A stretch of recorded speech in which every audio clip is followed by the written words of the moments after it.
Salam Indonesia, Anda menyaksikan berita terkini bersama saya, Mades Kodanekarang. Dewan Perwakilan Rakyat Daerah DPRD Kota Bogor membantu siswa lulusan SMP dan SMA menebus ijazah yang tertahan di sekolah. Ketua DPRD Kota Bogor, Atang Trisnanto, mengatakan total penebusan ijazah tingkat SMP dan SMA sebanyak 2.500 siswa dan program ini bertujuan memberikan peluang pendidikan lebih luas bagi generasi muda. Dewan Perwakilan Rakyat Daerah Kota Bogor membantu sebanyak 2.500 lulusan siswa tingkat SMP dan SMA menebus ijazah yang tertahan di sekolah.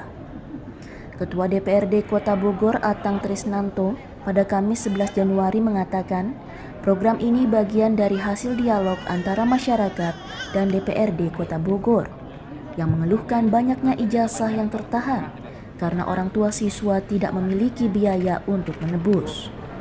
Untuk program penebusan ijazah kali ini khusus untuk warga Kota Bogor yang kelulusannya 4 atau 5 tahun lalu. Lanjut dari hasil reses DPRD dan juga dialog antara DPRD dengan warga ketika banyak yang menyampaikan permasalahan ijazah mereka yang tertahan di sekolah.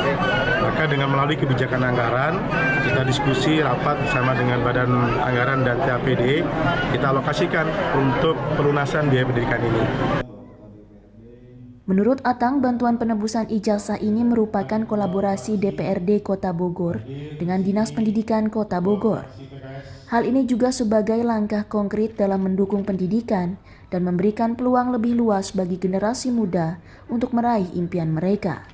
DPRD Kota Bogor menganggarkan senilai 7,5 miliar rupiah untuk program tebus ijazah bagi siswa SMP dan SMA. Adapun rincian bantuan yaitu 2 juta rupiah per orang bagi lulusan SMP, sementara bagi lulusan SMA dianggarkan mendapat bantuan penebusan ijazah senilai 2,5 juta hingga 3 juta rupiah per orang.